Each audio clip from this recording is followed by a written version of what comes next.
जय जगन्नाथ जय माँ संतोषी। प्रिय दर्शक बंधु, ज्ञान गंगार 45तम आलोचना चक्र आसतु जानिबा गोटे औषधीय गछ घी कुआरी विषय।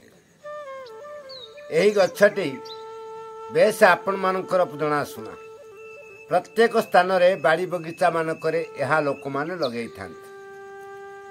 वास्तुदोष दूर होगा गृहर छात उपरे फूल कुंड उपरे मध्य ए घी कुआरी गछ लगा जाई थाए।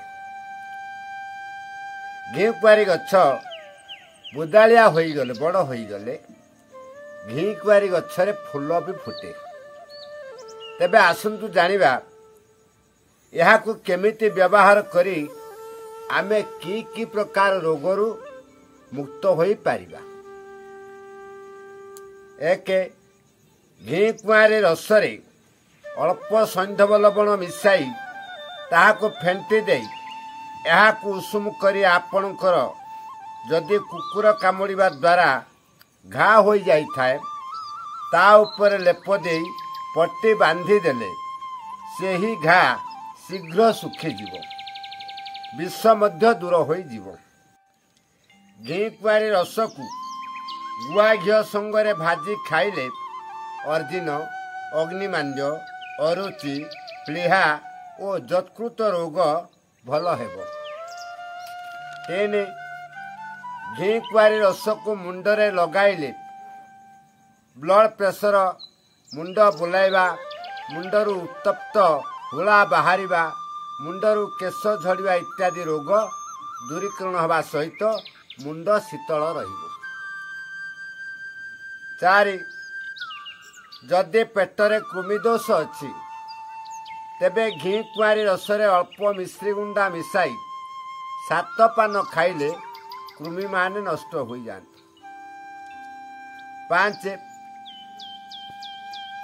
घी कुआरी रसरे अल्प अदा रस मिसाई 7 पान खाइले बात ज्वर, पाली ज्वर इत्यादि भल हेबो। 6 घी कुआरी रसरे सैंधव लवण मिसाई किछि दिन सेवन कले आपणकर आंठु गंठी बात एवं अंटा बात मध्य उपशम करेइबो।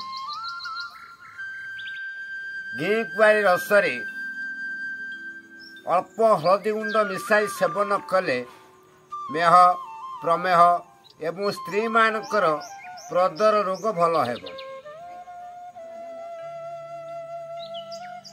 देहरे जदि कौन स्थान अग्नि द्वारा पोड़ी हो जाए से जगह जंत्रणा कराऊ थाए से स्थान रे सांगे सांगे घी कुआरी रस लगाई देले जंत्रणा शीघ्र शीतल हो जीव। सेही जगहटी अल्प दिन मध्यरे से घा सुखी जीव। एपरी गोटे जीवन रक्षाकारी गछकु आपण माने निज बाड़ी बगीचारे लगांतु एवं जहाँ आलोचना करागला ताकू कार्य लगाई आपण माने रोगमुक्त हूँ। आसंतु आज आलोचना करिबा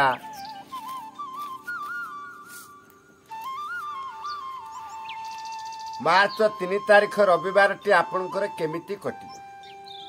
मेष शरीर असुस्थता देखा दिबो। वृष धन लाभ करिवे। मिथुन सुसंवाद प्राप्ति हेब। कर्कट बंधुहानि देखा देव। सिंह पेट पीड़ा बा जंत्रणा अनुभव करिवे। कन्या सर्वक्षेत्र में सफलता पाई परिवे। तुला शत्रु भय देखा देव। बिच्छा सुमिष्ट खाद्यपेय मिलिब। धनु अशांति रे समय कटिब। मकर नूतन बंधुलाभ हेब। कुंभ नूतन आय वृद्धि घटिब। मीन समस्त प्रकार सहयोग प्राप्ति हेब। आपण माने याकु कार्य लगांतु एवं अन्य मानकु मध्य यह जानिया पई सुयोग दियंतु। जय जगन्नाथ।